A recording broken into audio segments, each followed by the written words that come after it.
to California.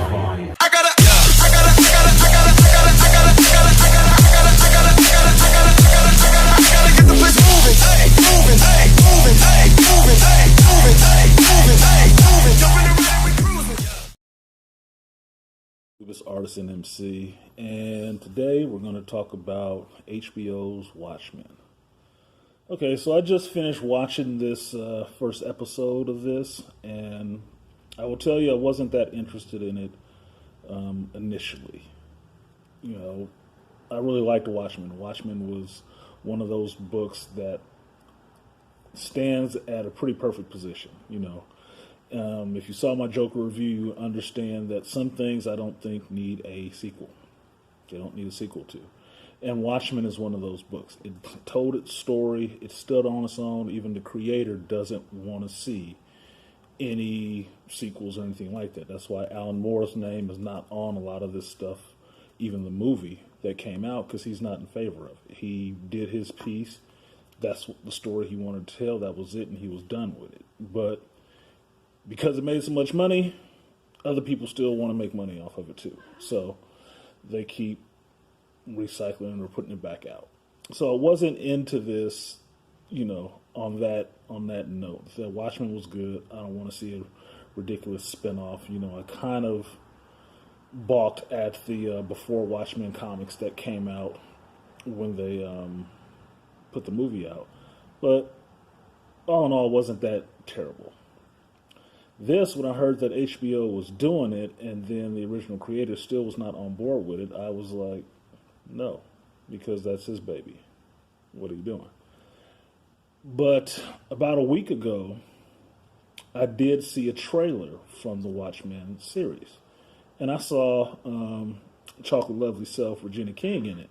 And I was like, oh, that's interesting. And I was trying to see where they were going with this. I didn't, you know what was going on with the story because I just unplugged from it completely to begin with. So I didn't know what was going on with the story, what the setting was. I knew it was in the Watchmen universe. Didn't know if it was happening after the events of the movie or the comic or where they were going with it.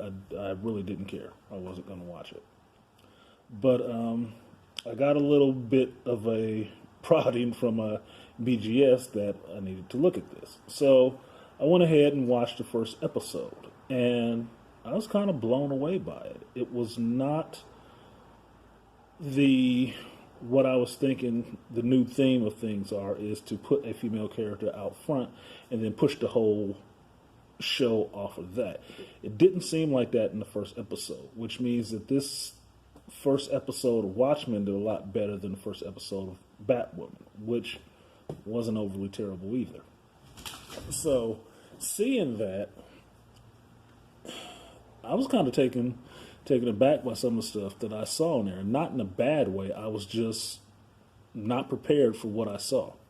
I wasn't. And that's surprising for me because I usually go into these things with pretty low expectations. If they actually recorded in color, that's a win for them. You know, if there's actual English dialogue, that's 2 points. You know, so my expectations for a lot of these things are really low. So as I can get the story they're trying to tell me and not bring to it a boatload of expectations that I'm expecting just off the rip, which will make me not like it at all if they don't hit, you know, those 50,000 points all in one sitting. So the opening with the what I understand was the Tulsa, Oklahoma cleansing raid, whatever the fuck you want to call it. I thought that shit was Rosewood at a point because that's what it was conjuring up in my mind of scenes of. Is like, you know, these people went in there and just start killing these black people. And I wasn't understanding exactly why they were discriminating on which ones they were killing, but at that point it really doesn't fucking matter. Even though it's HBO, they fucking were going there. They went there, you know. People getting shot, women getting shot, white dudes out there blowing people away, setting black folks on fire, getting drugged through the streets and shit. It's like all the recipes of something that would really trigger some people, you know. So from there, you get the entrance of this show. And I'm not going to go through the whole show for you because I want people to actually see it. If you got HBO, check it out. If you don't, find a friend who has HBO and watch the shit. Because it will be... I'm thinking this season will be something that black folks actually need to see. Just not to spoil the rest of the show. I'm not going to do that, just to save a little bit of time and some editing. That leads into introducing Regina King and seeing that she is a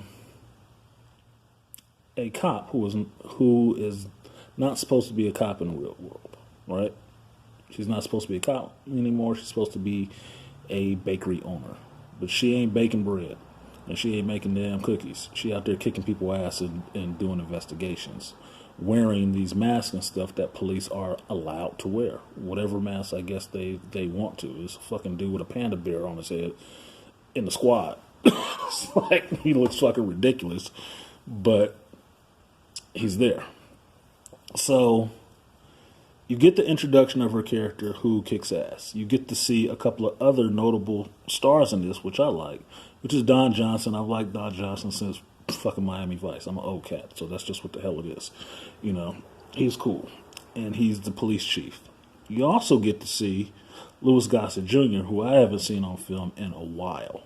And as soon as I heard the voice, I'm like, that can't be him. But sure enough, that's who it was. So I'm happy to see him and see what role he's playing in this.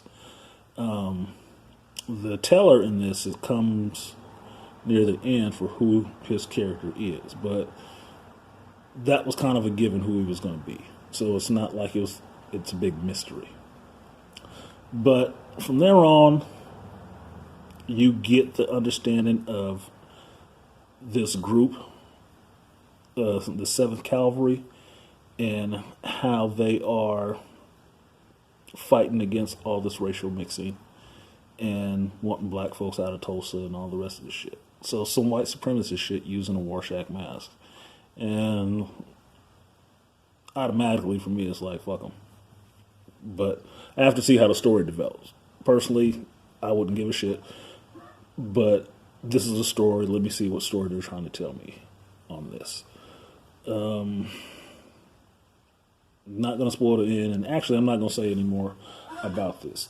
Check out the episode. It was very interesting. If you saw BGS's review of it, there is a lot of deep black symbolism in it. More so than I actually know. And I don't balk at that. There's a lot of shit I don't know, and I'm fine with that. That's what learning is about.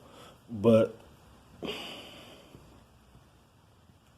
some of the stuff in it, I'm still tossing over in my head right now because I just watched it like a half hour ago, and it's still just, it's something. I got to see where they go with this story. I have to see where they go with this story. But that's it for now. It was just a reaction. I'll do more and be more in depth when I get to see the next episode and see what else they're doing. But I'm going to get out of here right now. It's late and it's been an early day. So like, share, subscribe, leave a comment below if you saw it, what you thought. I thought the music was awesome, but that's just me. But I'll see you guys next time. Peace.